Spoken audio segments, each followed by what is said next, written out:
again, he told you guys a little bit about Risk 360, but what does that mean practically? Let me share my screen with you guys. You guys see my presentation here? Yeah.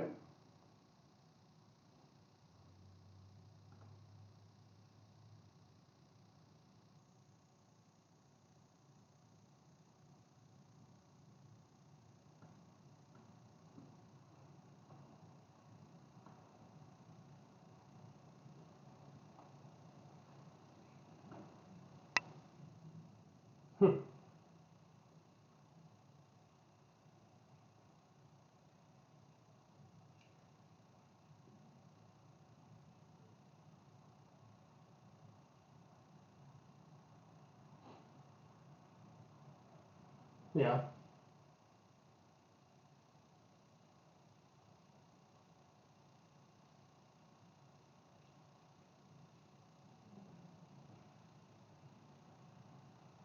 No, and let's not make it a full-blown presentation. I really just prepared this to make sure that we don't go off the rails and talk about nothing for an hour, and to give you guys some real context about how, as the title on my slide says, how does OSINT fit into cybersecurity? So as Scott mentioned, Ryan and I are from Risk 360. I think we are like employee number, I was number one, and I think he was either number two or number three early on in. And we're based in Roswell, Georgia, which is about 15-20 minutes north of downtown Atlanta. And yeah, we do pen testing, security assessments, certifications, audits, all kinds of things. A lot of advisory. I'm head of CISO advisory, which basically means that I just help companies build and run their programs from a governance perspective. And I'll let Ryan introduce himself. So say hey, Ryan, and tell us what you do.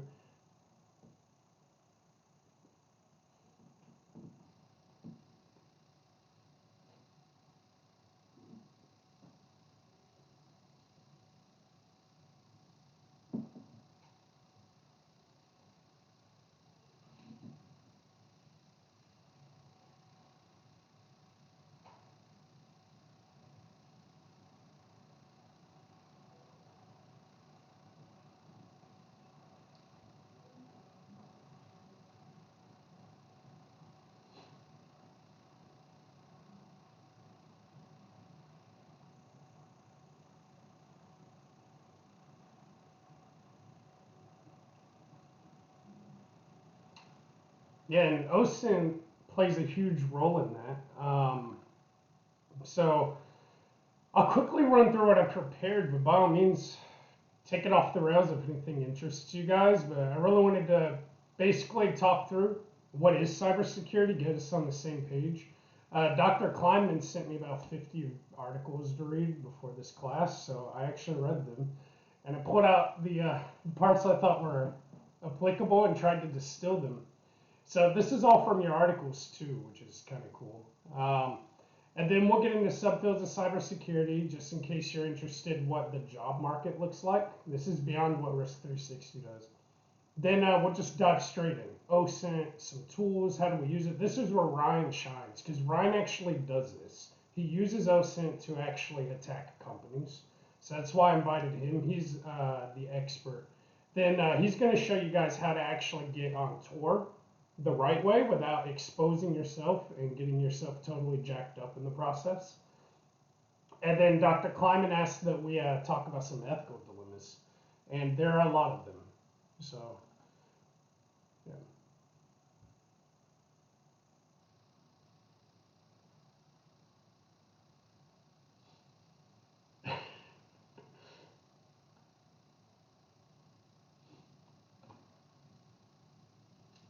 It.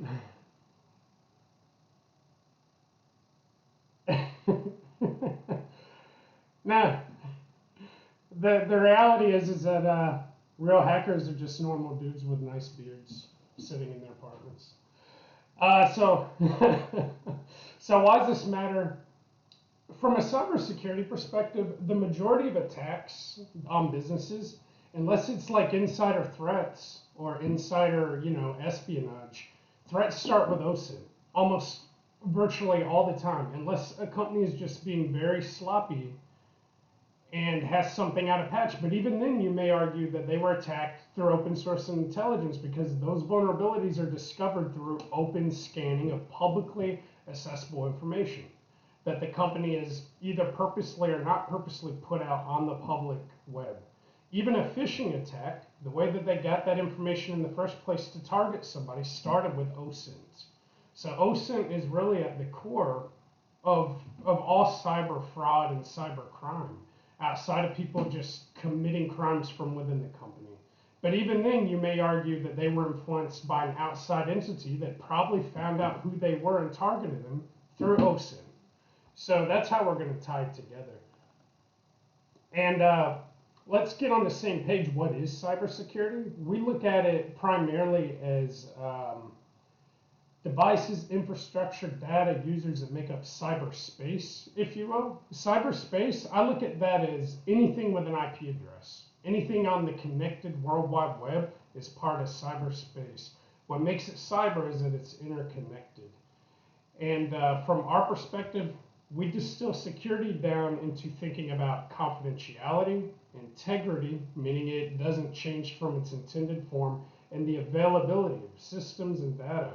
Availability is a big one that gets overlooked a lot. You can theoretically make something perfectly secure by locking it in a safe, but then it's of no use because it is not available. So availability is actually part of that CIA triad when you think of what is security. The cyber is the part where it's interconnected to the web with other network connected systems. I'll pause there. Does anybody have any questions or want to add anything before I start diving into subfields? Good. So when you think about cybersecurity, maybe you come out of this program wanting a job in cybersecurity. I wanted to dive into different focuses because cybersecurity has grown to similar, like maybe in the late 90s, somebody said, hey, I work in computers. Well, what does that even mean? Today, everybody works in computers, technically. Everything has a computer attached to it. So we really think of cybersecurity as two different fields. You've got the technical focus and the direct application. So you may think of SCADA and ICS. SCADA and ICS is infrastructure control systems, I think. IoT is Internet of Things. If you think of power plants, manufacturing facilities, Ryan's pen tests some manufacturing facilities actually. All of these have internet connected devices, big machines that are connected to the internet for management purposes. So you need to control the security around those. Hospitals is another great example. A lot of internet connected devices that maybe you wouldn't think are connected but are. So there's a whole field of security around infrastructure and industrial systems and things like that. Then you've got application development and worrying about security around all the apps we use. Network security, guys that tune firewalls and configure networks. Cloud infrastructure security and DevSecOps. So every time you use an app on your phone, that's probably built by somebody following the DevOps model. There has been a long ramp up to getting security better in that entire world. It just took time for people in the cloud to catch up and figure out how to secure cloud infrastructure and build security into the modern way that we use most of the apps that we take for granted, including the one we're sitting here using, Zoom. They're a great example. On the other side is more like Ryan and I, management, advisory, and audit. So there's a big market for just doing audits of systems. And that could even be control audits, where you just look at business processes and make sure security controls are operating as they're supposed to be. You've got the management consulting side like me, where I'm thinking through a lot more about risk, information risk, and risk management. And then you've got compliance audits. You guys being in the DC area, or at least Georgetown being in DC, FedRAMP is a huge security compliance certification that you have to get to do business with the federal government, for example. So FedRAMP is one of these audit standards that companies like mine might get hired to do audits over. And then you've got what Ryan does, the offensive and defensive security, and then program leadership as well. So let's dive into the fun stuff. Where does OSINT fit in?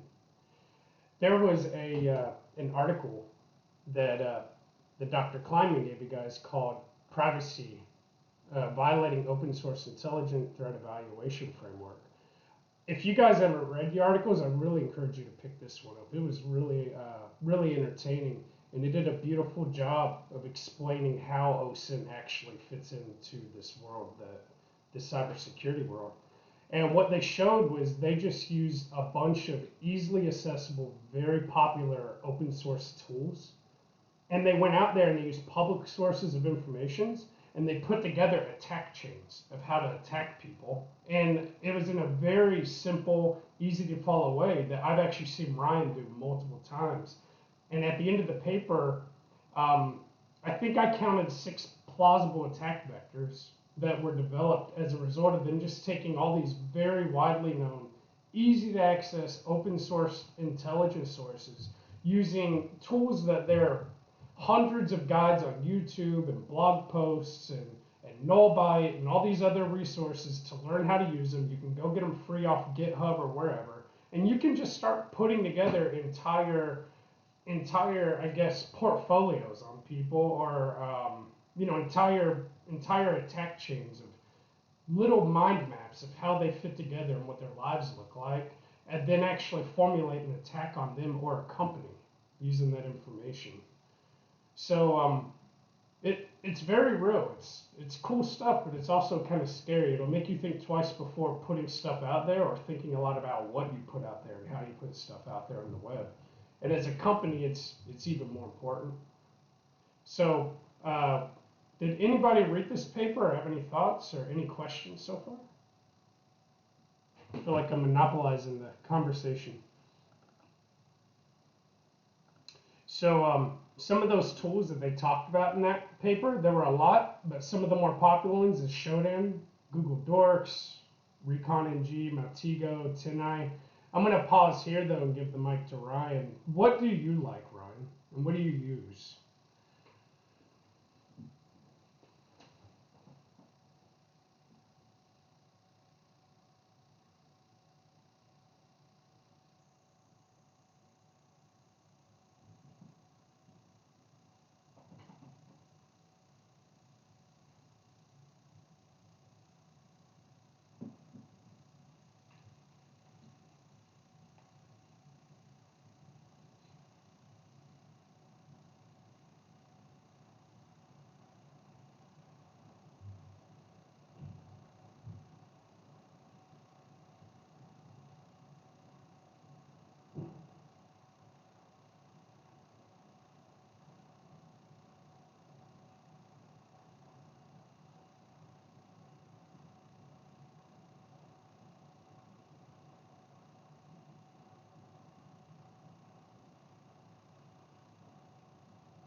Yeah, Shodan is also really good at finding. You can find cloud infrastructure with it, because cloud infrastructure is not always super easy to find on its own. So I like Shodan, and there's another one that works really too that escapes me. But anyway, I've even used these to help companies when doing configuration scans. So OSINT isn't necessarily even just limited to offensive security. I've done it just to help do health checks on organizations and make sure that we don't have things misconfigured and not operating the way that we don't think they should. Yeah, any Thoughts from anybody before we move on?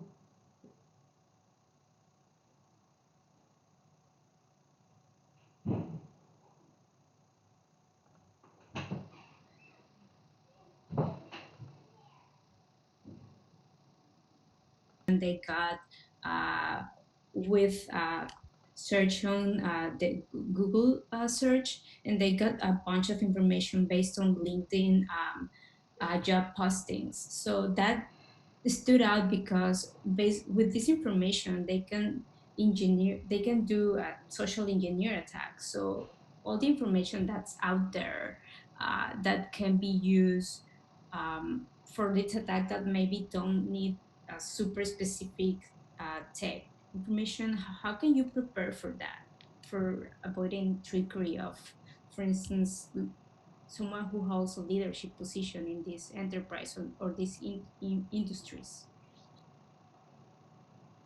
Yeah, so if I understand the question, you're asking, and let me know if I'm misunderstanding. You're asking how, in light of it, just basically this wealth of information that's naturally out there on the internet, how do we avoid even executives or high-level people in the organization getting phished?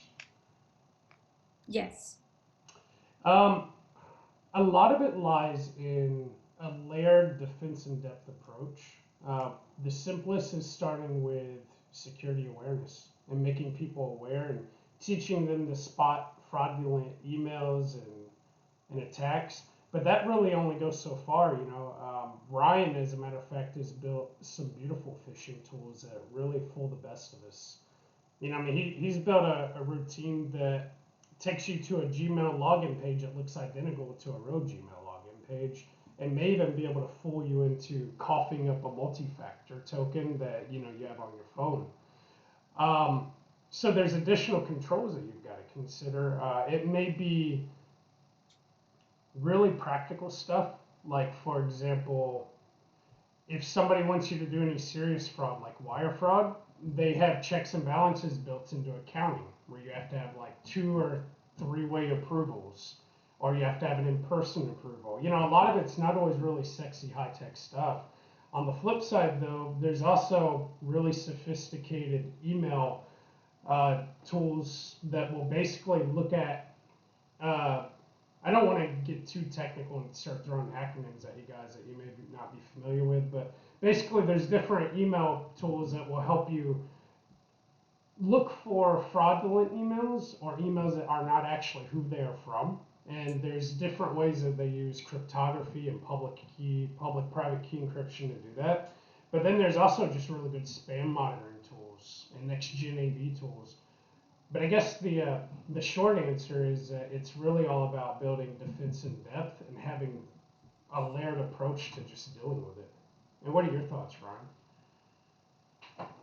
Education, education, education, and getting people to slow down and think before they act. And that's not to say that if a phishing email comes in, that the person receiving it isn't thinking. That's not what I mean at all. What I mean is that um, a good phishing attack will assume context, and what I mean by that is that it will take advantage of things that a target is thinking that they don't realize they're thinking. For example, I've had some success with fabricated email notifications about someone logging into a Chromebook, into your Chromebook that you didn't authorize. It's like, hey, this was suspicious, um, and it's been successful despite the fact that the person I'm targeting might be on their Chromebook at that very moment.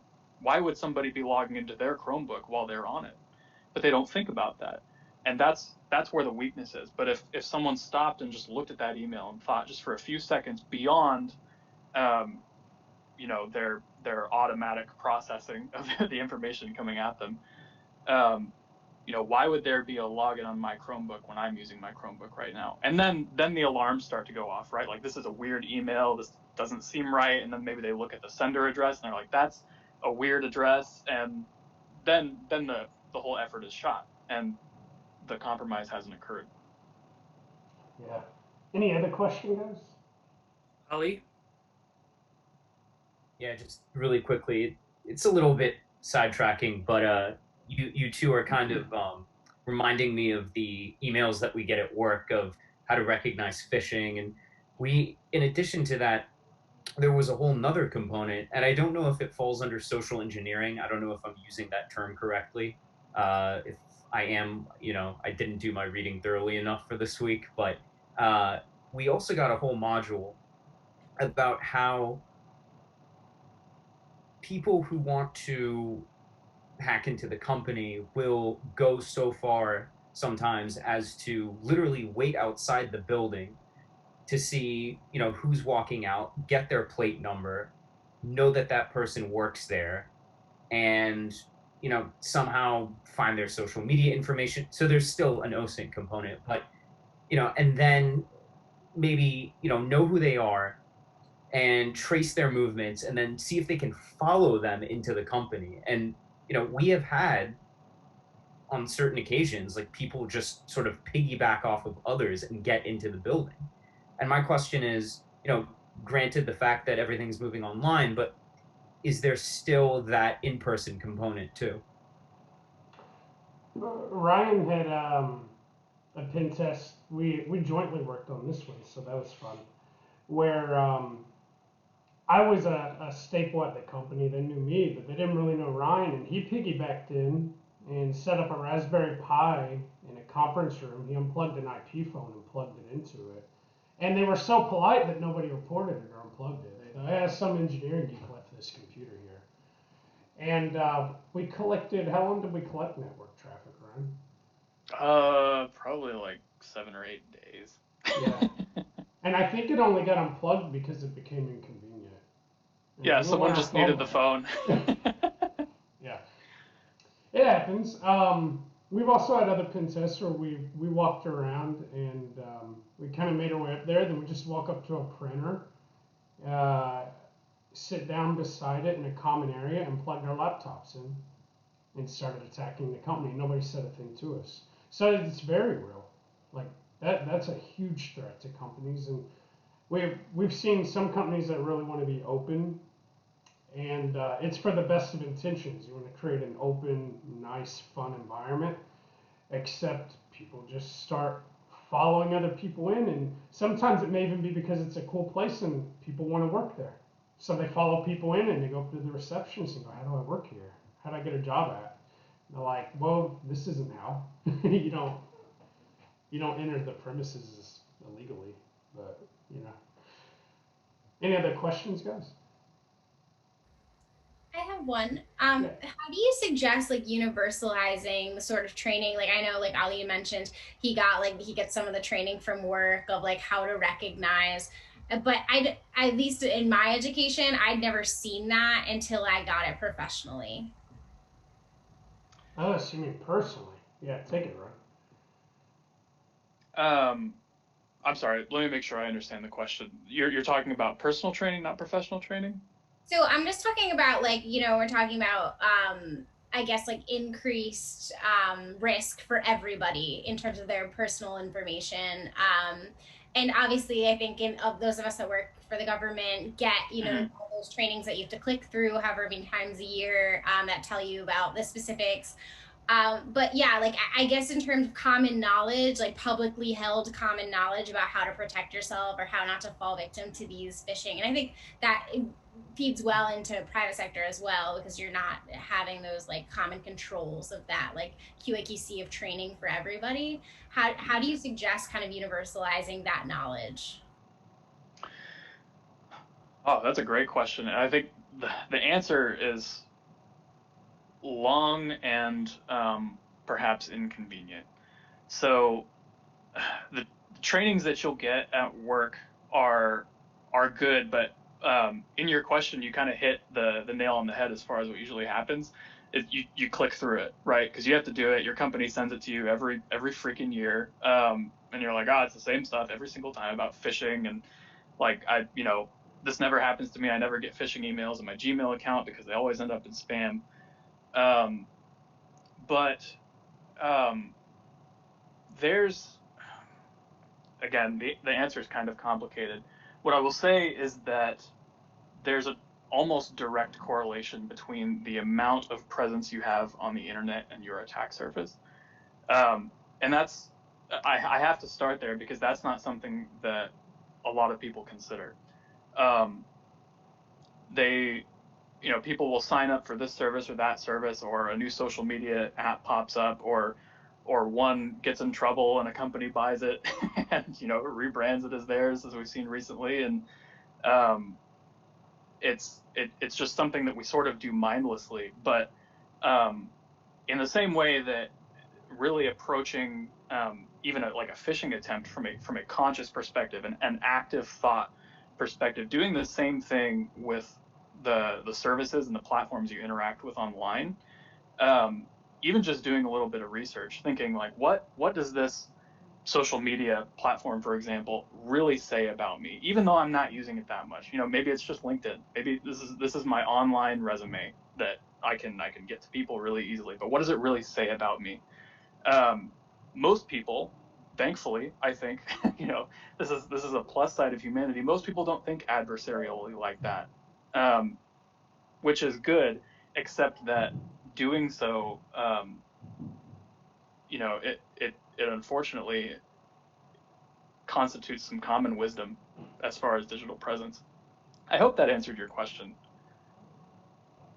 No, it does. That's really Okay. cool. I think, I don't think there's an easy answer to it. It was just something I was kind of thinking about this week in reading. Jody, I think you highlighted an interesting point, that it's the institutional knowledge, not just of the employees or the public, but the institutions themselves that are trying to push the knowledge. Are they doing it in an effective way that's not just getting ignored? I just want to show you guys an interesting example of that. I'm not sure you'll be able to see it on my camera, but the first week of school, my daughter's school in Fairfax County, there was a ransomware attack, and they shut down the online school system. And the school started sending out texts to tell the parents that there had been a ransomware attack with links to information on the ransomware attack. I don't know if you guys can read it, but it's like, do you really think I'm going to click on a link that says, find out more about our ransomware attack? I mean, so yeah. I'm going to keep that in my pocket. Yeah, pro tip for you there, Ryan. Yeah, thank you.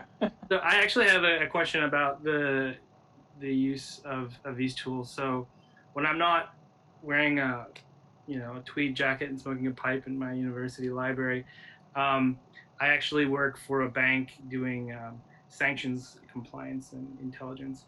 And one of my primary tasks is to find out if a transaction comes through at a company that's suspected to be a sanctioned company.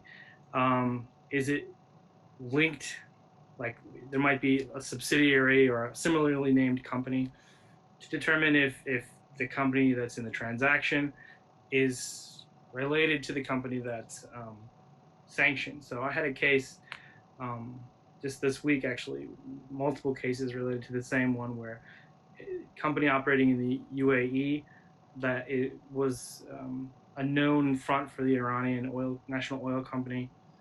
We had a bunch of transactions come through that were similarly named companies. So based on kind of open source, trying to find out who are the directors, checking for matching PO box numbers, shareholders, phone numbers, I wasn't really able to find a whole lot, but I did run a whois and a DNS check, and I could see that actually they were registered to the same, the domain was registered to the same name. That one was actually fairly easy, but I'm wondering if there's a more comprehensive tool that would allow you to, or if any of these here, to compare two domains to see how they might be linked to each other. That's, in my experience, that's one of the biggest draws of Maltego, actually. I mean, being able to take DNS records and whois info and just let Maltego transform that data into ways that it thinks it might be useful. A lot of that legwork is done. Whois is so good anyway, especially when people forget to like not use an email that's convenient during the domain registration. Kind of pokes a hole in the whole facade. But Maltego is the best I've used for that. Again, that's not something, I have never gone that far into it, such a complicated analysis with Maltego, but Maltego's, I mean, it was almost built for that. And can you go across like top level domains if I have a .ae and a .ir? Oh, yes. Yeah, okay, cool. It'll show you, it'll kind of spider out all of the ones that it thinks are related. Mm-hmm. And it'll map them. And it'll do automatic crawls. So Yeah. you can feed it a domain, and there are built-in transforms. And this is just in the free version. The pro version is even better.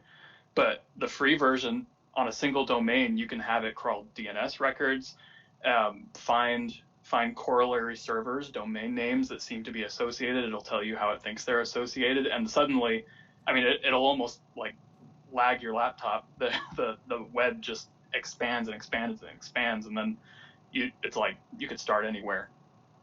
The good thing about Maltego is it is a commercial product. Mm-hmm. So for somebody like you that's using it for true commercial purpose, you could actually purchase it with additional plugins and support and functionality. But the free version is great just to get started. And Mm-hmm. I used SuperTool, I believe it's called. It had like MX, DNS check, DNS, whatever, all sorts of stuff. All right, cool. Thanks. Anything else, guys, or you want to move on? I'll break it with a quick question, if you don't mind. Go for it. So for those of us who, aren't professional cybersecurity or OSINT researchers yet, I mean, for instance, I personally have played around with some of these tools before just out of interest, but how would you recommend, practicing with them? Was there anything you did before this became your full-time job as kind of structured practice that you'd recommend to us?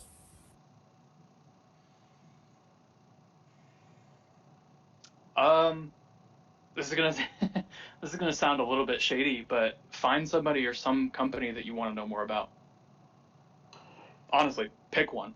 Funny enough for me, when I was going through my master's program, I had to take a strategic management class, and I did Accenture as my capstone tool or class. And it wasn't quite like this, like a cybersecurity OSINT, but I had to know a lot about Accenture and learn about them and do this whole analysis and breakdown. And I find myself using a lot of these things, techniques. So I'd actually argue find a reason to do it for school, because you got to anyway. Because all it is deep research and building mind maps. And what is that tool that you use to build mind maps, Ryan? Xmind. Yeah, Xmind. Get a tool like that and play around with it, and actually practice charting out, all your OSINT stuff. Let's see if you guys see this Xmind. Like literally X and mind mapping software. So yeah, just check that out and see where it takes you. Cool, guys. Well, I guess just so we don't linger too long, I'm going to hand it over to Ryan and let him share a screen. And he's going to take you through Shodan just to show you kind of some common scenario uses of the tool. So I'll stop sharing and then you go for it, Ryan. Okay, let me see here. All right, so live demos are always a blast. Let's see here. All right. Let me make sure everyone can see this. Yep. So if you're not familiar, this is Shodan. It is a ClearNet website, meaning that you don't have to connect to the dark web or any heavily encrypted networks to get on this. Shodan.io will get you where you need to go. And like I said a little bit earlier, this made some waves years ago because it did something that was pretty common. If you're familiar with Google, right? What does Google do? Google is essentially, it's a search engine, but what really is amazing about Google is the crawler behind it. Its ability to find things that maybe you don't realize that it's indexing, and then being able to query that is immensely powerful. Someone mentioned Google hacking already, just being able to find unique information with a specific enough search. It's almost overpowered in a sense. Shodan did a similar thing, except it did it focused on security. So it's like, hey, how would this be useful to hackers? So I pulled up a couple queries, and I'm actually gonna I planned to do one of these first, but I'm gonna do the other one first. Give me 1 second, let me switch here. So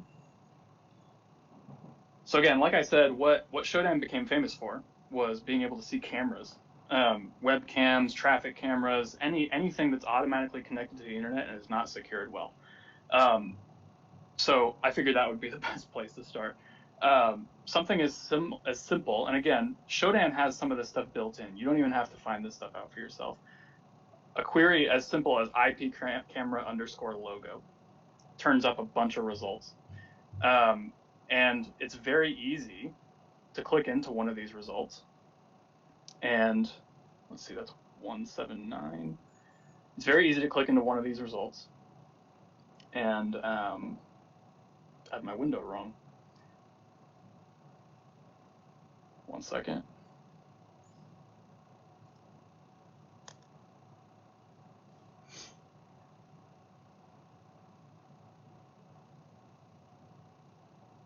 This is how live demos go. They never go exactly how you want them to.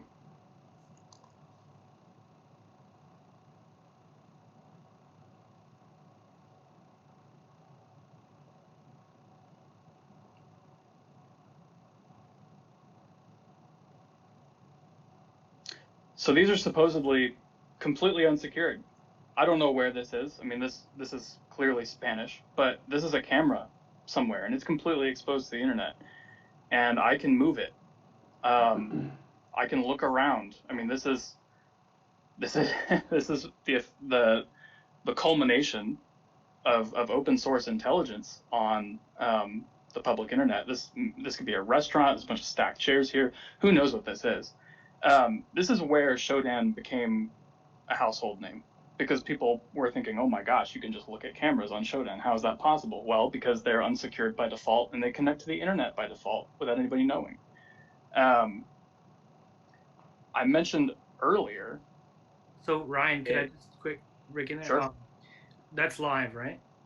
That's live, correct. Okay. So you mentioned you didn't know where it is. Can you do like can you search the IP address to do like a geo query on that? Would it actually? It says it's in Argentina. Yep. I just meant like, could you know exactly where it is?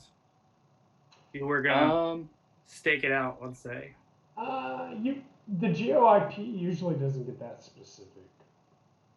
Yeah, unfortunately not. IPs, if you do a reverse lookup, will generally give you some kind of region, but no more specific than what an ISP would expose publicly. You can get a city sometimes, but that's as close as you'll get. Okay, thanks. Mm-hmm. Yeah, so webcams are all cool, but I've actually seen industrial control systems pop up on Shodan before, and and things that control like water pressure and stuff. And yeah, so I thought about that. I was like, you know what, an ICS system, that would be really cool. And then I realized that I didn't want to accidentally misclick and turn off a water treatment plant with witnesses. And so I instead went for something a little bit more tame but realistic. Yeah. So in the last year, we had some conversations with another party that had an incident involving an exposed database, and that database was Elasticsearch, if I remember correctly. And Elasticsearch is just a way to store data like a lot of other databases. that is unfortunately by default connected to the internet. And the problem with this, the reason this was such a confusing situation is because the first question that was being asked was, why us? Why are we being targeted? And the question was the wrong one for the same reason I mentioned earlier, which is that you'll find the issue with something like Shodan far before you'll actually find who it affects. You'll see, Shane mentioned cloud infrastructure earlier. You'll see some of these have Amazon EC2 addresses, which means that they are AWS servers just sitting with ports exposed to the internet. What happens here, and Shodan will show you this, you don't even have to go to the actual web page. I clicked into one of these, and I've made sure that there's no sensitive or proprietary data in at least the top section of this page. But you can see database information. You can see, for example, that this is running, OpenJDK. It's a 64-bit server. You can see version information. All very useful info. If I'm either just looking for somebody to hit, or I'm trying to profile a particular company, and I want to know maybe what their infrastructure runs off of. The fact that they're using Oracle server software is very useful for me. That will dictate what kinds of payloads I use. That will dictate how I construct phishing emails. It greatly informs the rest of the attack chain. Yeah, and again, this is just... As I said, they're also using Elasticsearch. I saw that down there too. Yep. Yeah. This is a port number and the word Elastic as a product. Shodan is built to make this stuff easy to find. And they didn't do this, to just help hackers or anything. Really, this is a project on illustrating exposure.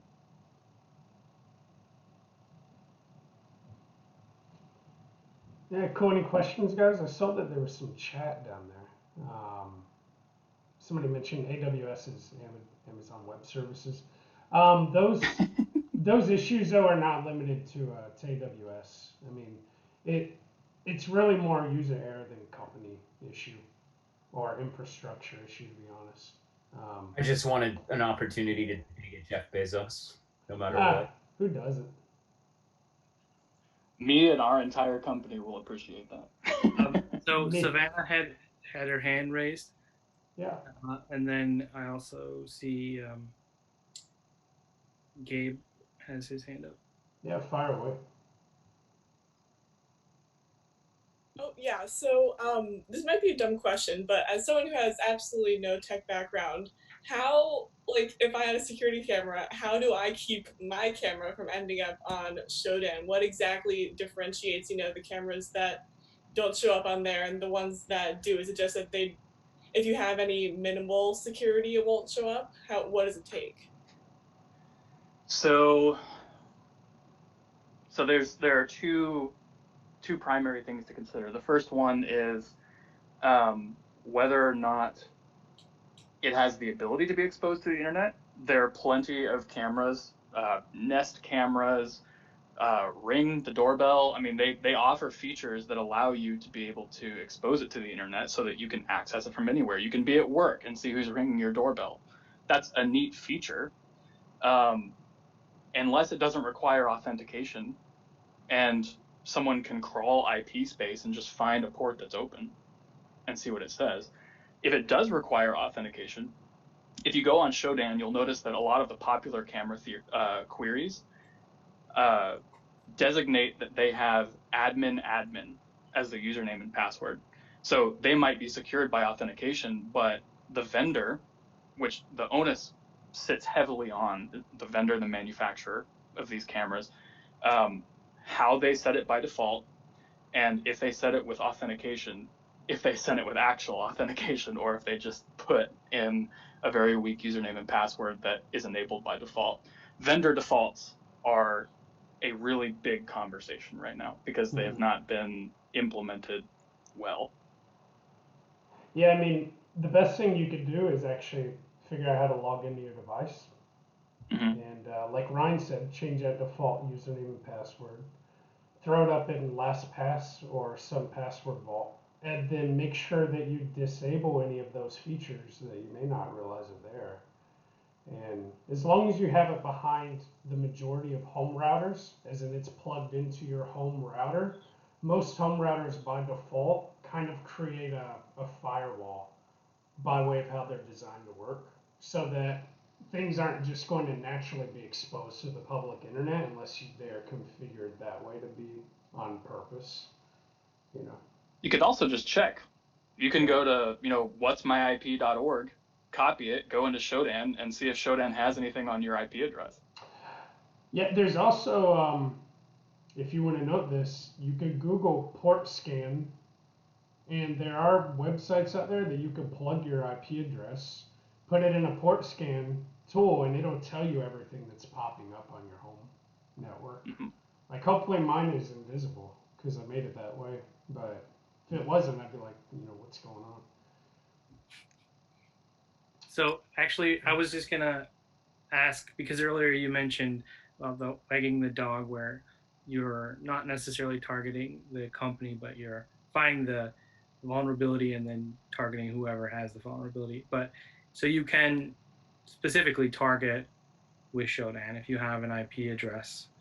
Is that right? Or a domain name. Or yes. a domain name. Okay. Yeah. Great. Cool. Thanks. Dr. Kleiman's just getting ideas of work. What was that other question, guys? Gabe had one. Yeah, so this is a little off topic, but you mentioned not wanting to accidentally turn off, say, a water filtration plant with, I guess, a bunch of witnesses, but also just because generally that would probably be bad. Right. And one of the readings... I like clean water. Yeah. One of the readings we were assigned is sort of about, like, the exposure, I guess, folks in your line of work can accidentally get themselves into doing sort of penetration testing, even on the white hat side. So how do you guys, in sort of day-to-day, avoid exposure from law enforcement or foreign government intelligence services, so on and so forth? Well-written, I can't ever remember which one's correct. Well-written agreements and rules of engagement. So you want a rule of engagement that explicitly defines what you are allowed to do and the boundaries of what you're allowed to do. And you want to have key contact information so that if something goes wrong or somebody asks you something, you have somebody to call.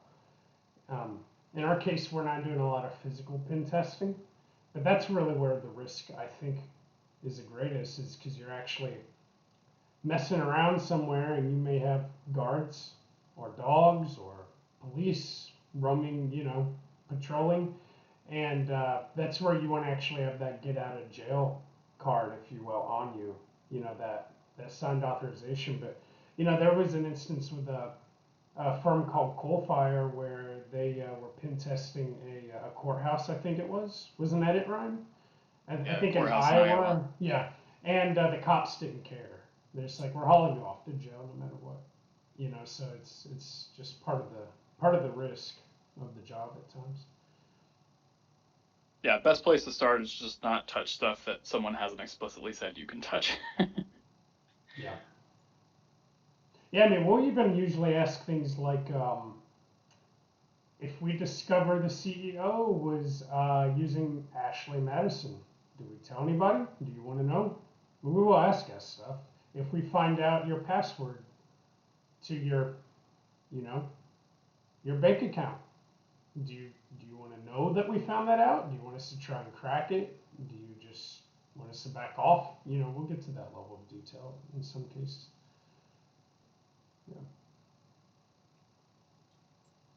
Yeah, anything else, guys? I can keep it moving. Is that cool, Dr. Kleiman? Yeah, the only other point I wanted to make, and I'm not sure if you're going to make it later in the ethics part, was the disclosure stuff. Yeah, we will go over that. Okay, so cool. That's good.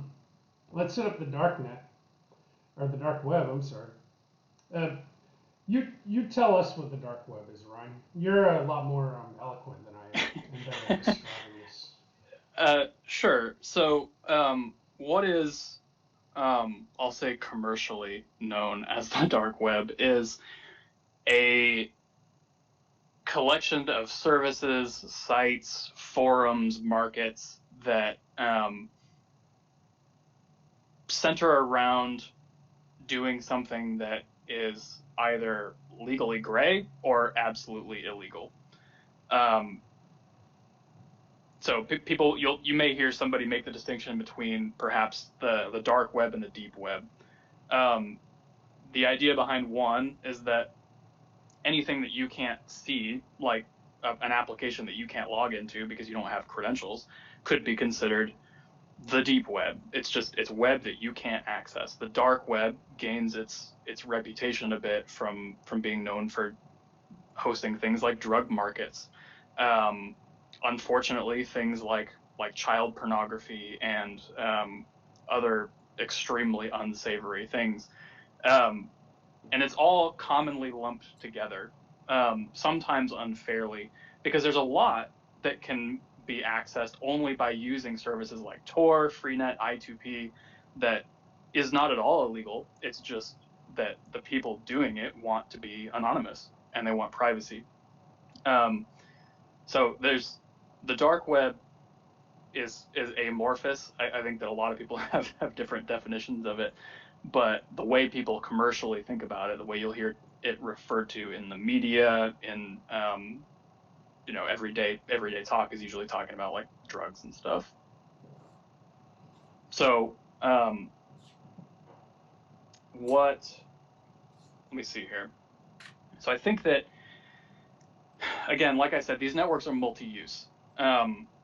For instance, there are a lot of news publications that have their own services running on Tor, and that's just so that people in maybe countries that are not friendly to the press can access information that they wouldn't otherwise get, and they won't be tracked down and perhaps punished for accessing that content or spreading that content.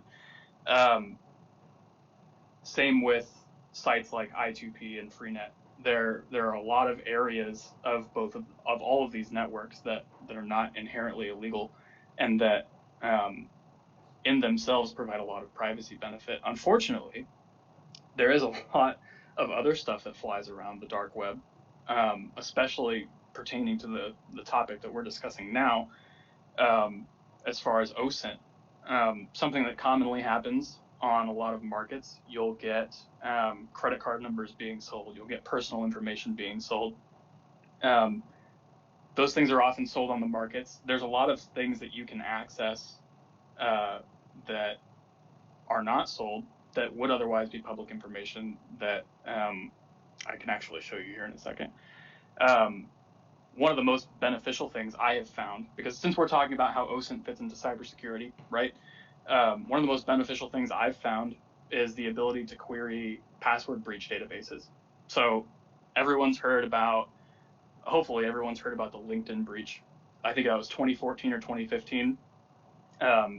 LinkedIn had a huge data breach where a bunch of people's emails and passwords, some hashed, some not, were leaked onto the internet. Where we can get into an ethical discussion for sure is that doing that, leaking that, accessing that information, getting that information, and then spreading it is absolutely against the law. Accessing it, on the other hand, isn't. Using it might be illegal depending on the context, but where OSINT fits into cybersecurity in this arena, using the example of password breach data, we commonly search for that when we're engaging with a customer or a customer environment. One of the most beneficial things we can do is find out what kinds of passwords people at that company might be using, whether it's their company email or their personal email. So again, I don't want to try and define the dark web because it's not easy, but as far as we're concerned, there's a lot of information that is accessible via dark web vectors that can be useful. Could you maybe go in a little bit to talk about like paste bins and things like that, to kind of explain where these stuff, where this information is being stored?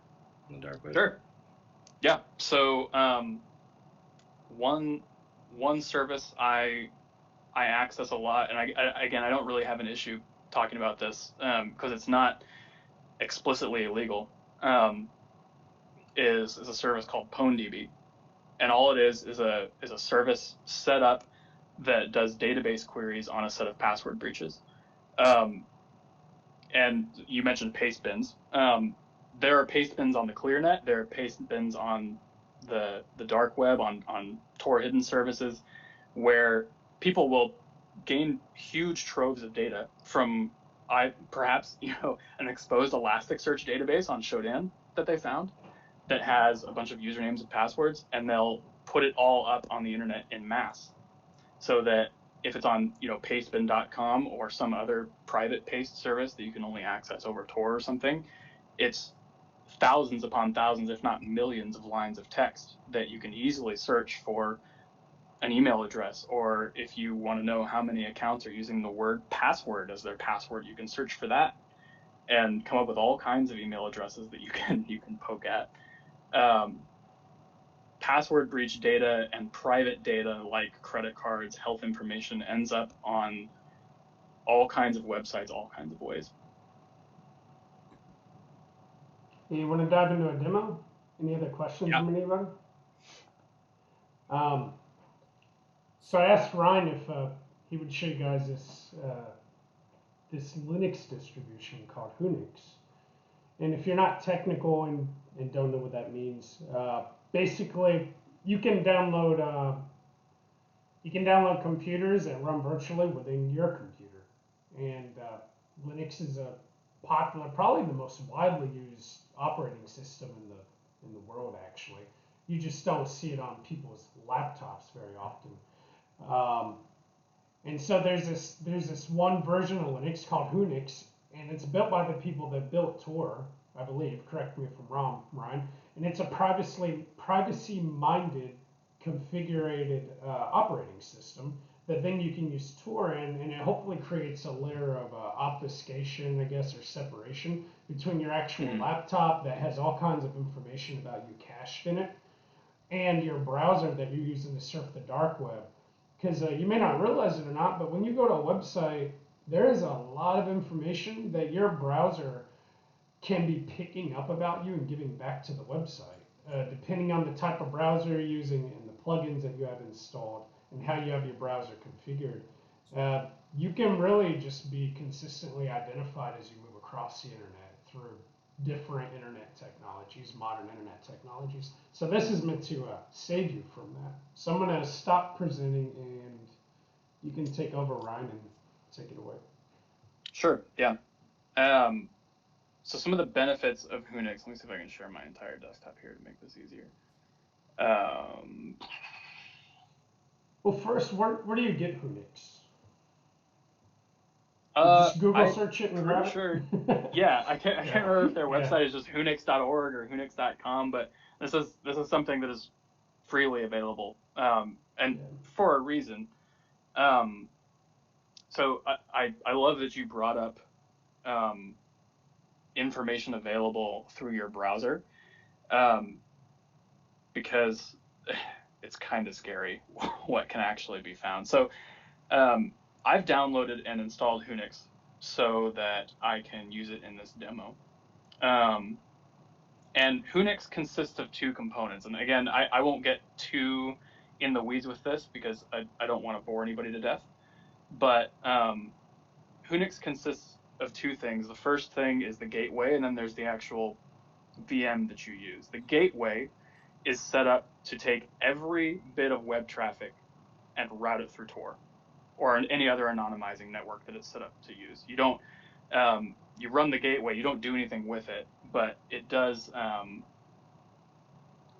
provide the route to the Tor network for the VM. As you can see, there's not really a whole lot going on here, but if I bring up the VM itself. Ryan, could I just ask real quick to make just a show of hands? And there was one reading today on what is Tor. Does everyone understand what the onion router is? Anyone not? Does anyone need an explanation? Okay. Cool. We're good. Yep. Sorry about that. So Tor, it's in short, in case anyone doesn't know, Tor was developed by DARPA, I believe, and they created a way for traffic to be anonymized and encrypted through a set of multiple hops. And what I mean by hops is other people using Tor. So you'll see on the screen right now, I'm connected to the Tor network. The Tor project website is telling me, yep, your browser is connected to Tor. We can't tell who you are. What that means is that all the traffic I send through this browser is routing first, one by one, through other people's computers who are running Tor. And every time it hits a new node, as they're called, it is re-encrypted and then sent on to another node before it finally reaches its destination. So it's encrypted many times before it actually hits where you're trying to go. In this case, check.torproject.org. Makes it very easy or very difficult actually to actually determine who somebody is. Before I demo this real quick, I do want to make mention of something that Shane said, which is that the browser browser determines a lot of your anonymity here. One of the things that you'll find when learning about Tor is people will recommend that you don't resize the Tor browser. One of the reasons for that is that your browser has a fingerprint, and the fingerprint is comprised of all kinds of things. One of the things that creates your browser fingerprint is the size of the browser window. So when Tor opens, it's configured to use a very specific window size that's very common. As long as everybody is using Tor is not resizing the window, everyone will look the same in that respect. If I go in here and I resize this just a little bit, I'm now extremely unique. And that's just because of a few pixels of difference. That immensely differentiates my browser fingerprint. So if somebody was making an effort to track me based on my browser fingerprint, I basically just stepped out of a crowd and raised my hand. So you don't want to resize the window. Thankfully, I'm not doing anything illegal here, and I'm not trying to not be tracked. So I'm going to leave that size. I don't even think I could get it back to the way it was if I tried. So little caveat there, browsers are notoriously loud when it comes to revealing who you are.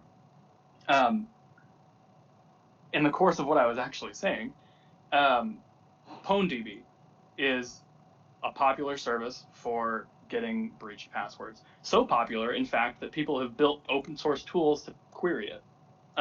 There's nothing secretive or clandestine about this at all. PwnDB is a popular repo on GitHub. It has 532 stars. Plenty of people know about this. It's been forked in all kinds of different directions into people's own versions. This is not super secret information.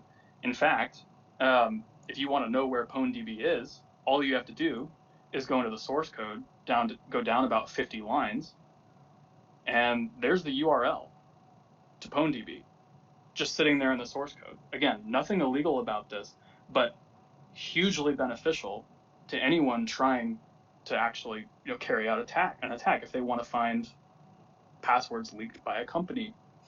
So I'm going to open this in a window. This is going to pop up. Again, something to point out while this is loading. You'll notice that this has a .onion TLD. What that means is that this is hosted on an Onion service. You can only access this with Tor. And this is PwnDB. And this little website here, again, is doing nothing illegal. You'll see the developers are talking about needing some more hard drive space to put more breach data in so you can query it. But all of this data is public domain. It's been breached onto the internet. There's nothing illegal about holding it. There's nothing illegal about accessing it. It all exists, and it all is very useful to someone like me who is trying to illustrate a real attack model to a client, for example. I want to show them what somebody who's trying to do actual harm can do and how they can do it without ever touching your firewall or trying to phish an employee. Because if I can just figure out what that employee's password is by looking it up, I'm going to do that. I'm not going to spend my time spinning up a phishing server and making a convincing email, I'm just going to log in as them. And it's as easy, and I'm not gonna do this because that would not be gentlemanly of me, but it's very easy to just pass nothing in this field and type in something like, I don't know, georgetown.edu.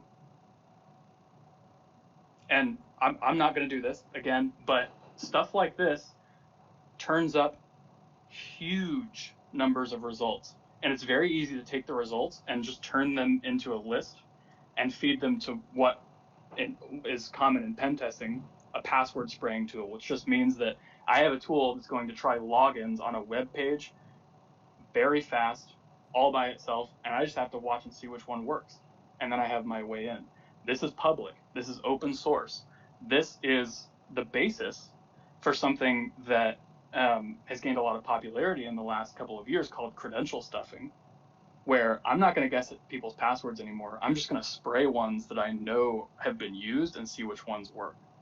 This is something that companies are facing a whole lot, is people using known passwords and getting a ton of successful logins. And they don't know how to handle it. They're like, where did all these come from? Well, public sources, unfortunately. So this is really useful for us. This service, I know what breaches they have. It's not even 10 or 15% of all of the breaches in the last 5 years. So the amount of information here is microscopic in comparison. So yes.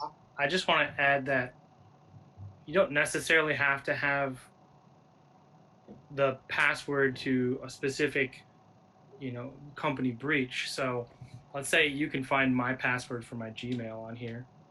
Mm-hmm. There's a lot of people who use the same password over and over for every account they have.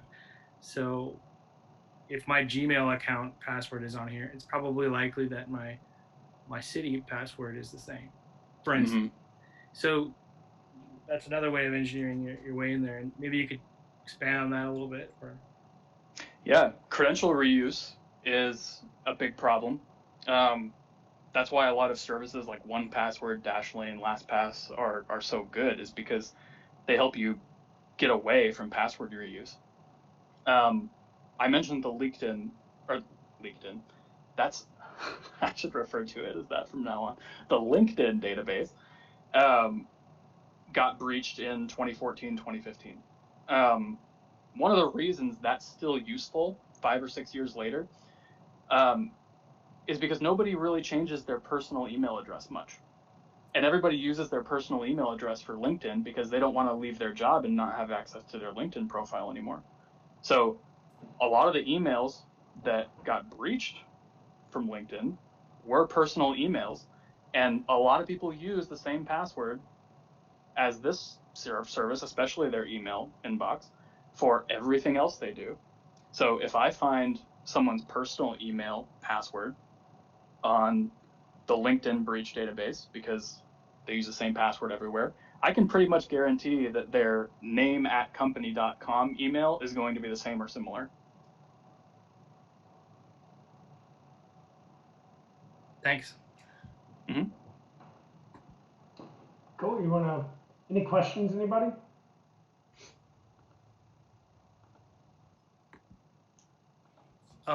Who are our participants this week? I know Savannah.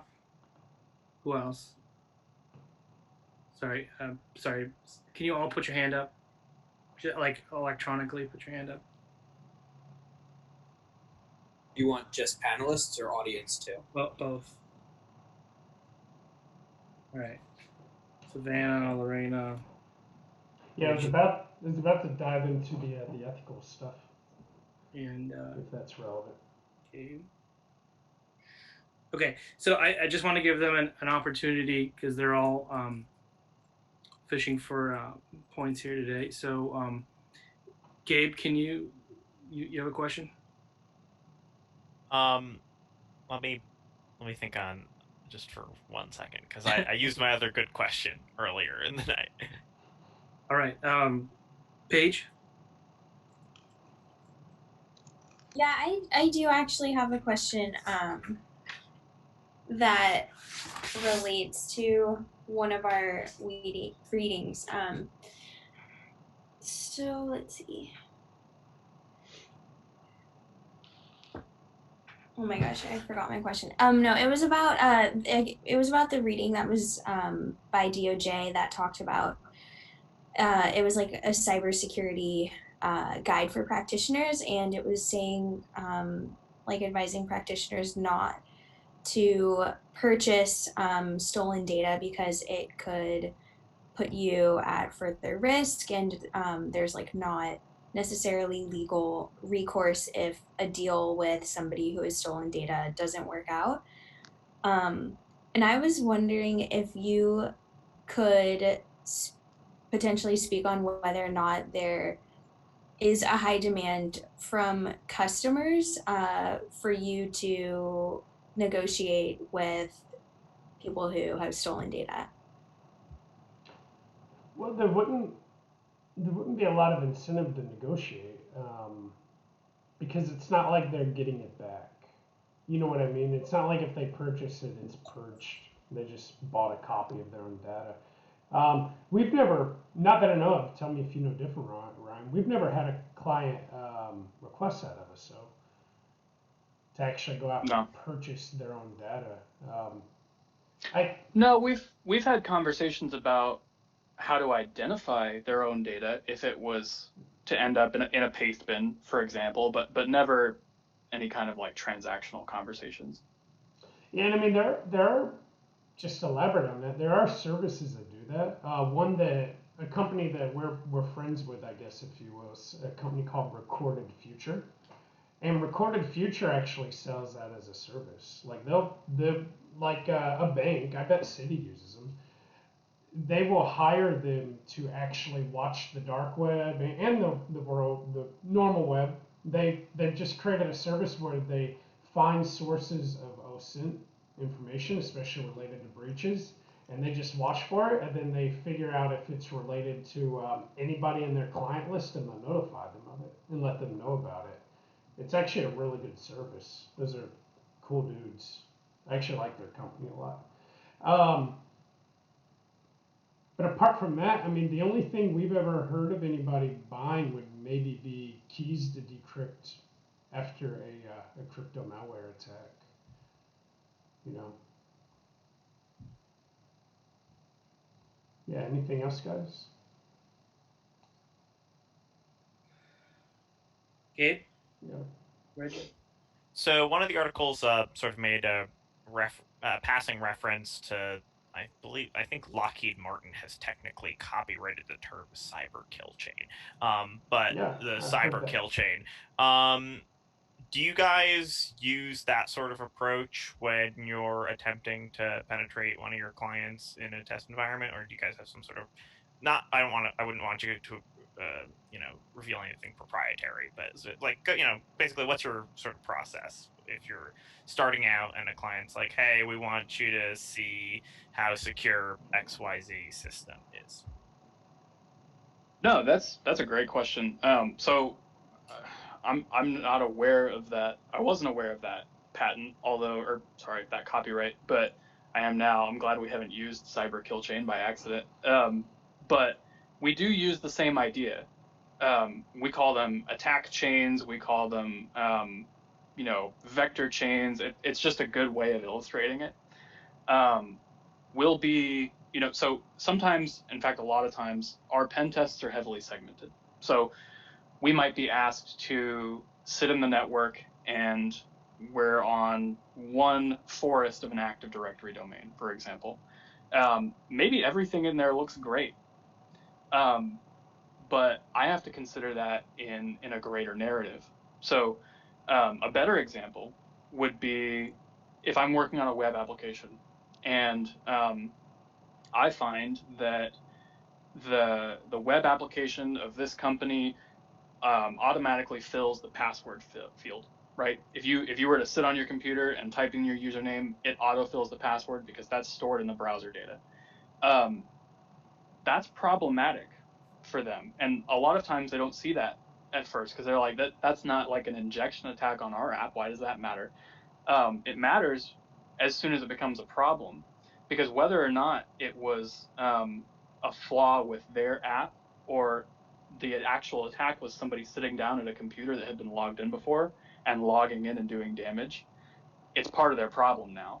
So it's useful to know. So when we identify something that on the surface doesn't look like a big deal, but then we put it in the context of another attack chain saying, hey, this wasn't a network pen test, but if I found this in a network pen test, it would be a much bigger problem.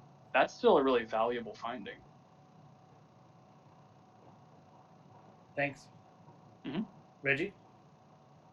I'm curious, is it the same process that you just showed us for accessing this stolen passwords or the data breach database to access markets? I think, my interest in a lot of the things that we study in this class is illicit trade and criminal activity. And so a lot of that goes through markets on the dark web, I know. But I've never tried to access them. Is that the same?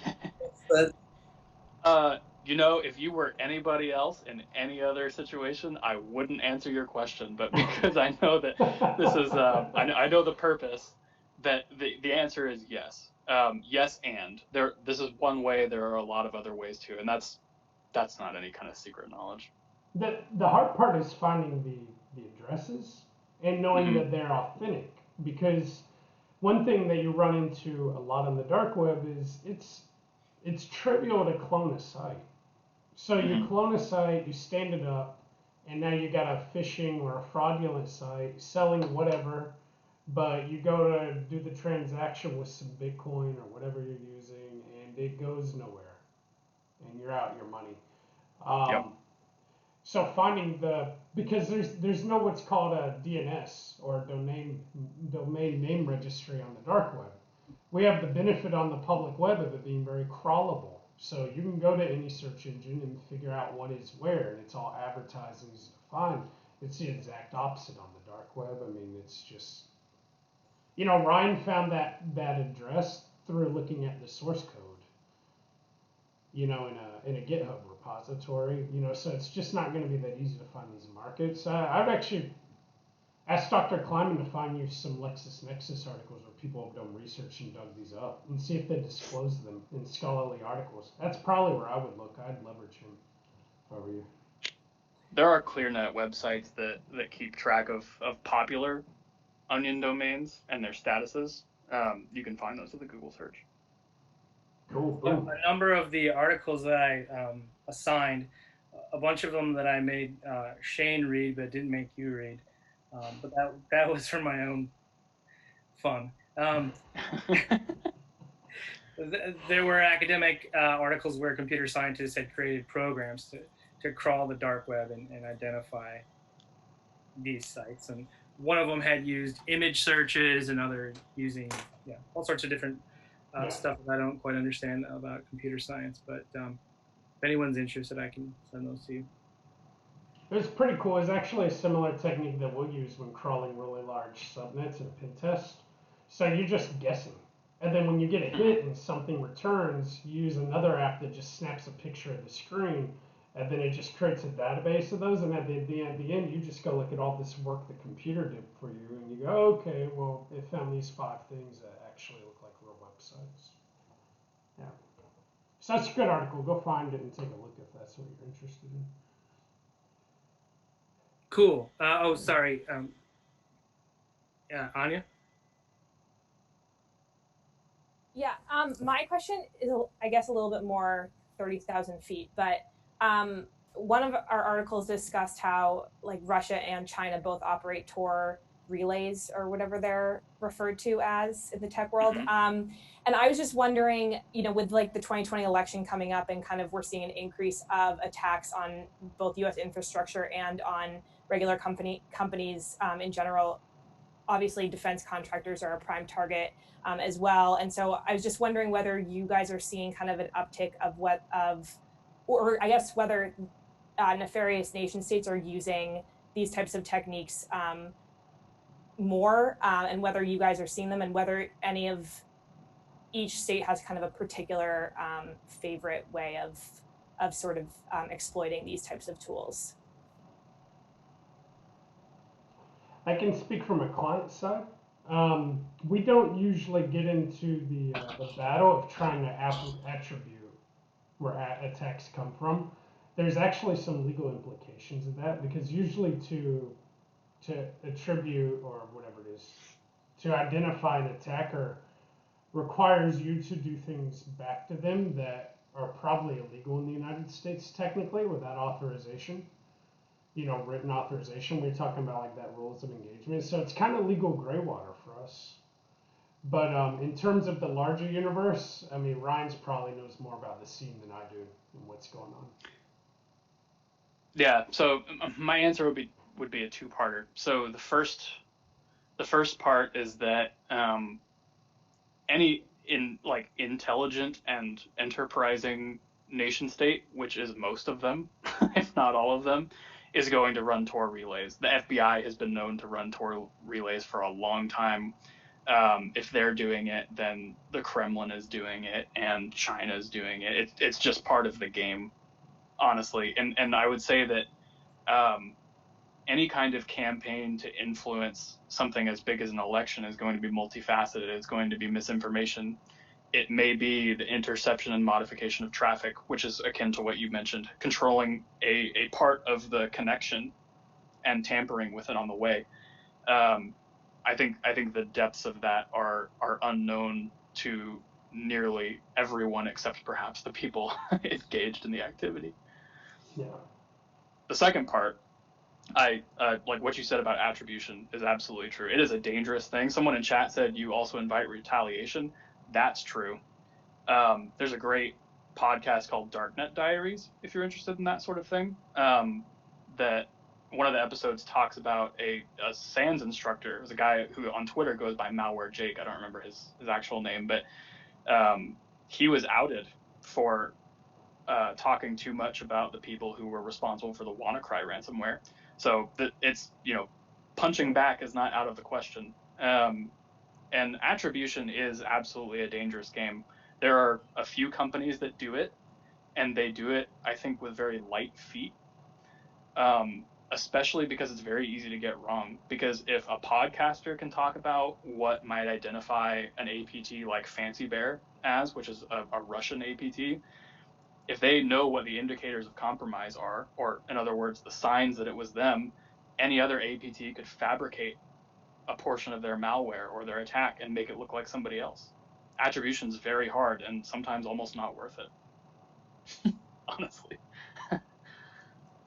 Now, I halfway suspect that most of the attribution we hear in the news are just with political motives. Just for I'm blaming somebody for a point, to make a point. Yeah. I took a class on reverse engineering malware earlier this year, and the guy instructing it has been in the industry for like 30 years. And he had a piece of malware open that was, as a public sample, it was attributed to Russia. And he said, here are the two places where, they pulled evidence and attributed it to Russia from. And he went and changed it. And he's like, I just inserted two pieces of information that would point it toward North Korea. And it took me 5 seconds.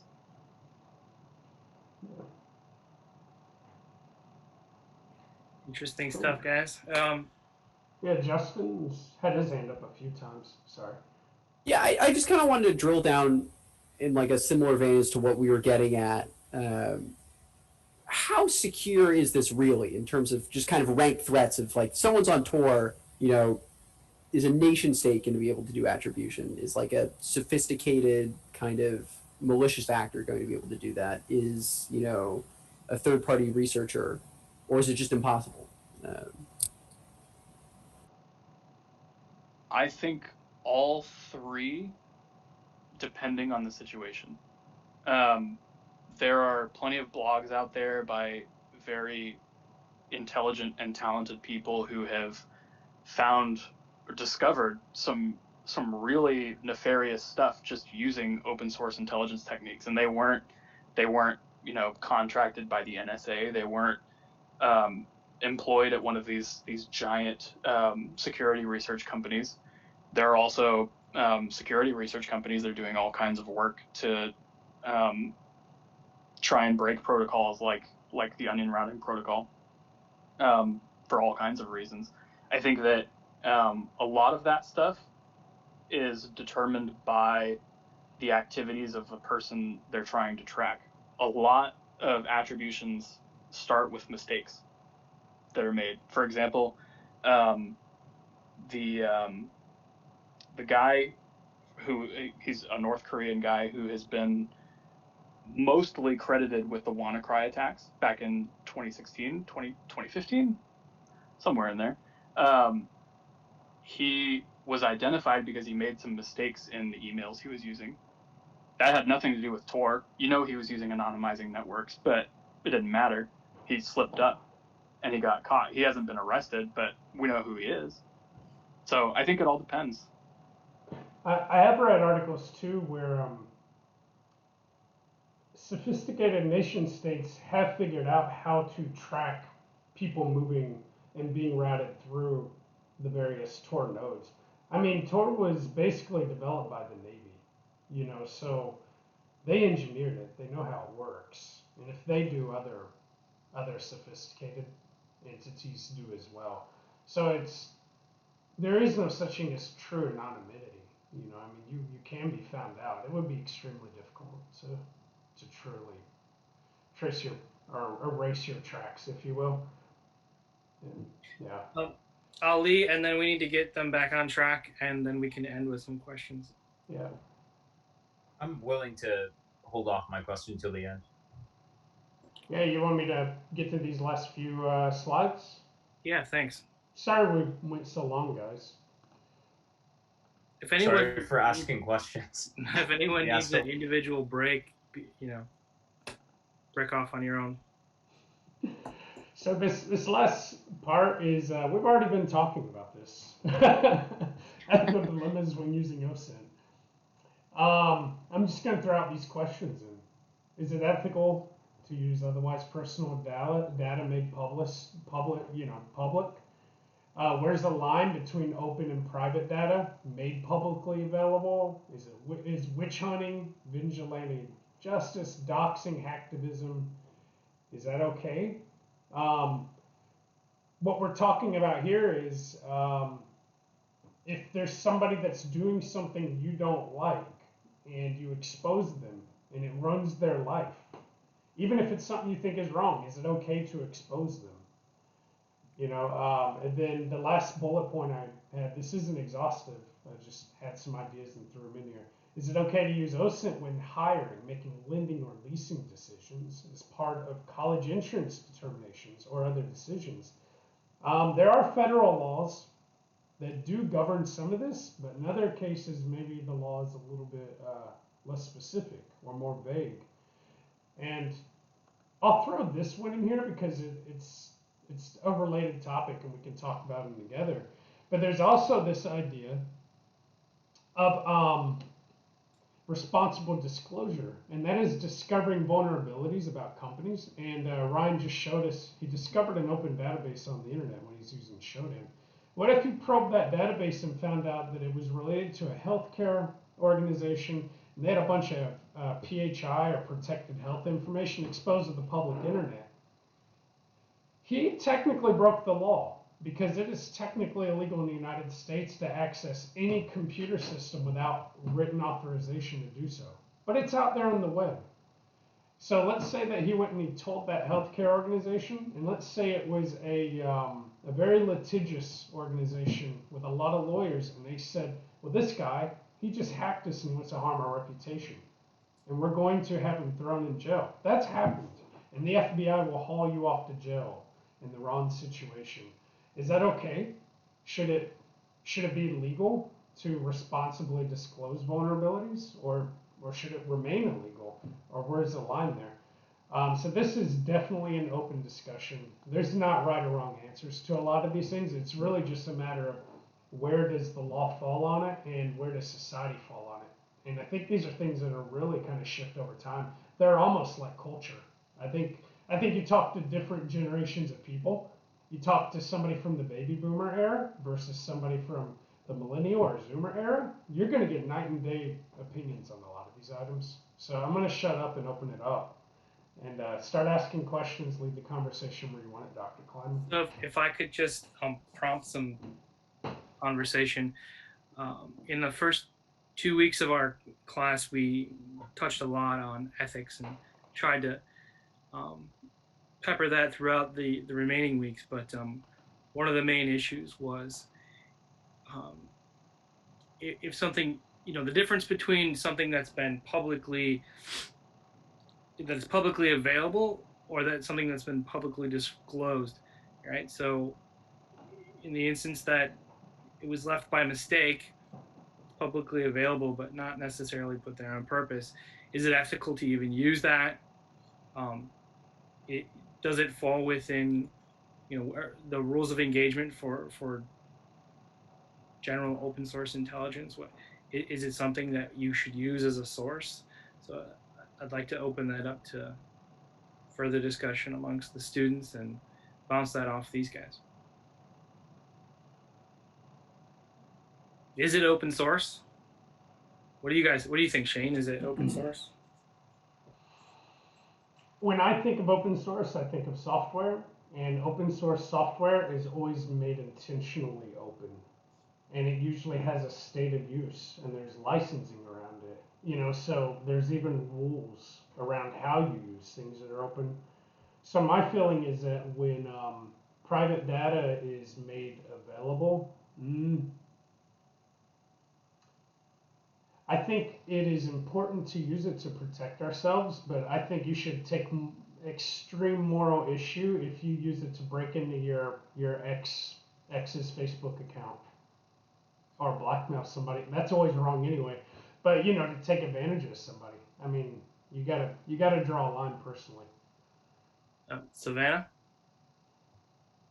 Yeah, I was just gonna bring it back to how I think this relates a lot to the conversations we had, at the start of the semester about using leaked classified data that gets revealed, by the whistleblowers of the world and stuff like that gets put online that hasn't been declassified. I don't really have a good answer as to whether you should be allowed to use it. There are rules out there. I know we talked about how certain organizations don't allow you to use leaked information.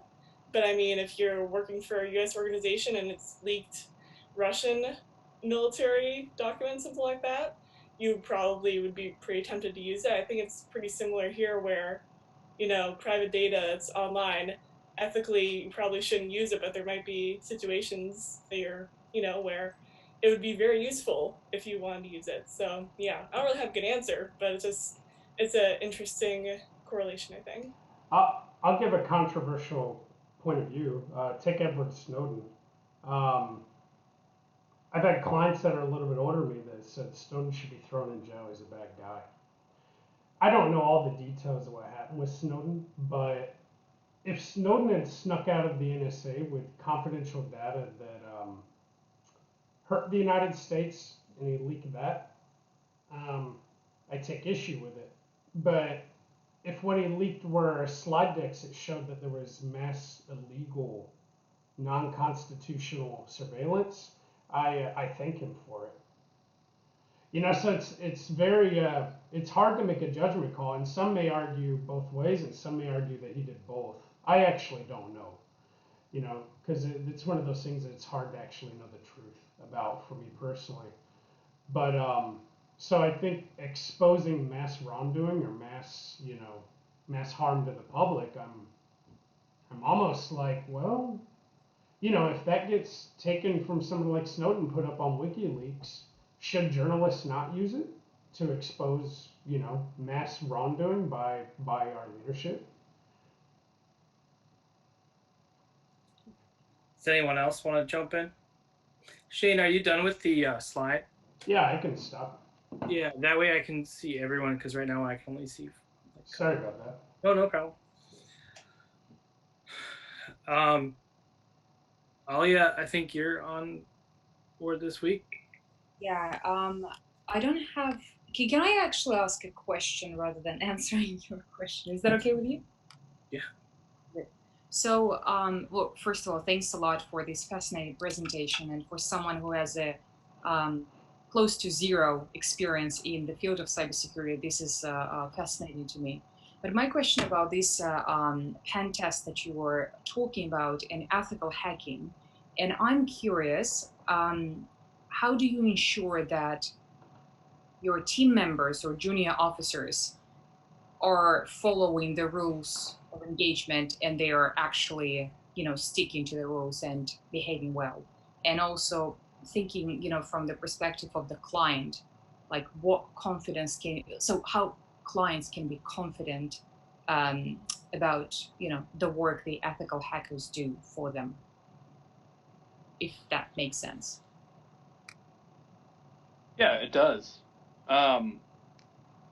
So in the end, there are a few different things in place that ensure this, and none of them are complete solutions.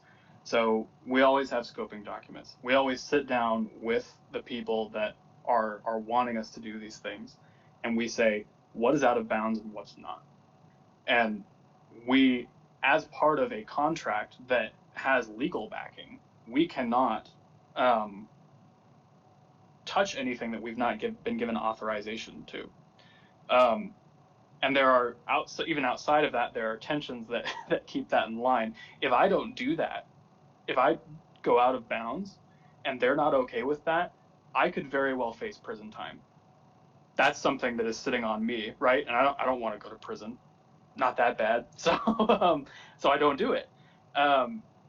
When it comes to other team members, which is a bit of a different story, there's an amount of trust there, because all of those things that I just mentioned, those are also pressures that are keeping them doing what they're supposed to be doing, right? But I can't be looking over somebody's shoulder for the entirety of the time they're doing a pen test. I can't make sure they're not targeting an IP or a domain that they're not supposed to. We just have to make sure that the scope is clear, and that by their agreement to do this job and enter into this agreement with the target, that they're going to follow the rules. And if that ends up not happening, and thank goodness it hasn't, we've never had a problem with that. If that did not happen, there would be a world of consequence. And I hate to just say that there are a bunch of negative repercussions keeping somebody from doing that, but there's trust, and then there's bringing on the right people. I could launch into a whole cultural discussion about our company and our values, but we hire people, among other things, that we absolutely know that we can trust and have much more of a reason to do good than evil. Yeah, if you were the most extraordinary hacker ever, but you have a criminal record for a computer crime or something like that, it's kind of a non-starter. You're not going to get a job, unless it's like the FBI who's lording it over you, or they're going to throw you back in jail. Some situation like that.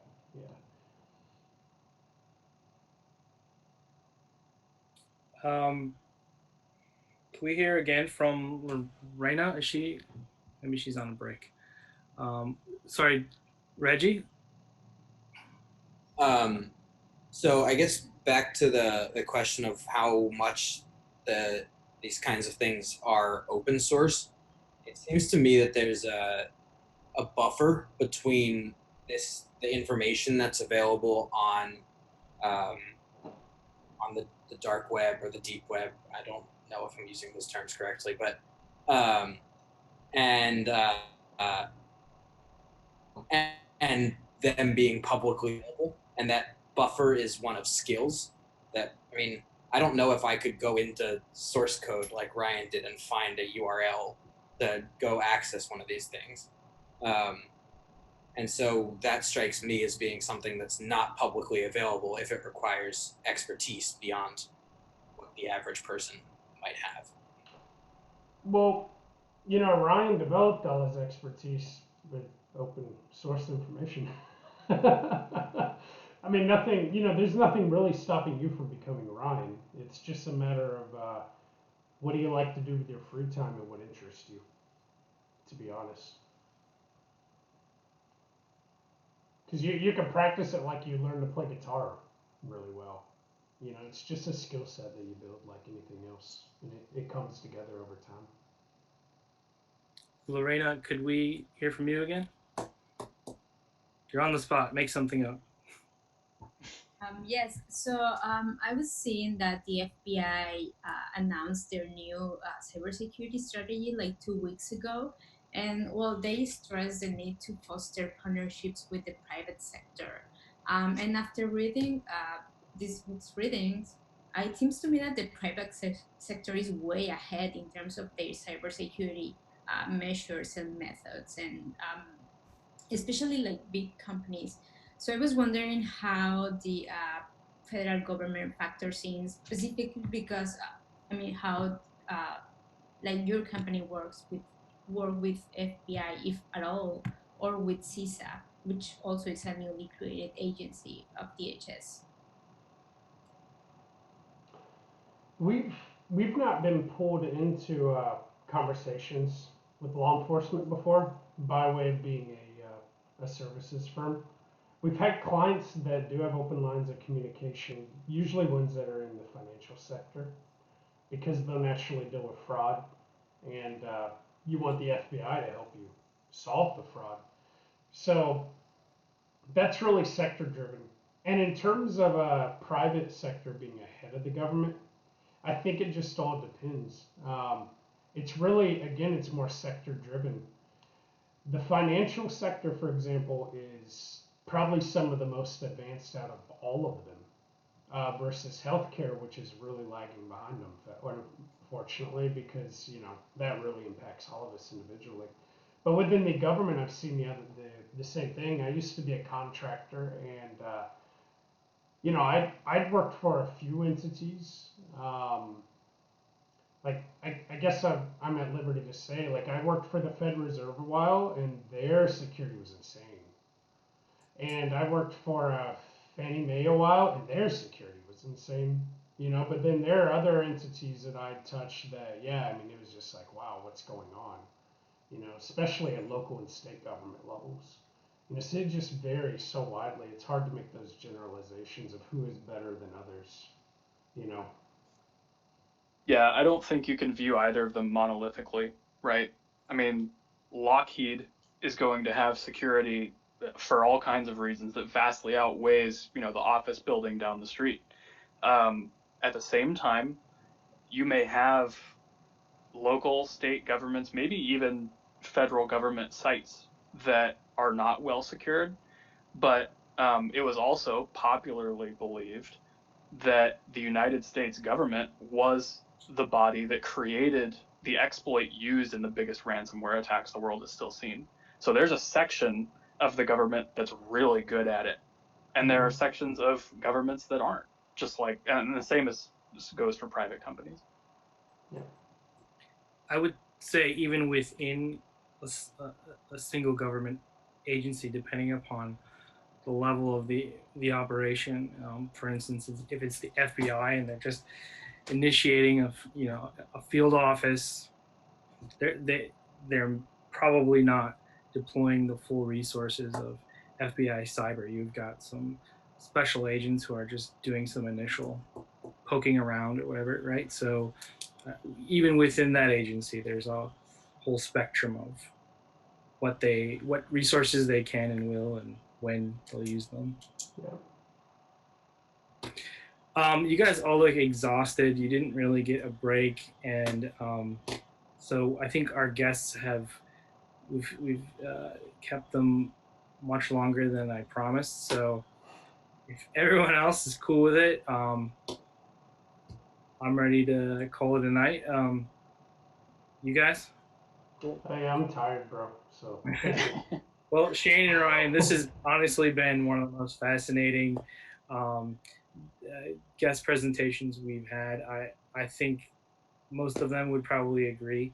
So thank you so much. You did a really good job, and the level of preparation was way more than I asked or expected. So kudos to you guys. And slides. Sorry, I did cut you off, but could we get their slides? You have to ask them. I don't mind. You can have them, even if you just want to steal a really cool template. And so also, if anyone on their capstone project is considering doing anything that will involve cyber stuff, Shane has offered to kind of be a sounding board to make sure nobody goes to prison or shuts down a water treatment plant in the process. So unless it's in Iran or something, we're fine with that. No, but thank you very much. Backing away. Backing away. Yeah, So, and I can pass you through to Ryan. I don't want you to bother him unless he wants to be bothered.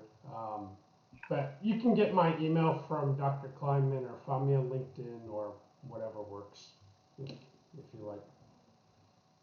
cool. Thank you so much, guys, and thank you, class. Sorry, Teresa, go ahead. You're saying goodbye. All right. Any parting questions? Sorry, Professor, I just have a question about the capstone. Are you going to post the various options on Canvas? Yes, I'll do that. Perfect. Thank you so much. Okay. I will do that tomorrow. I promise.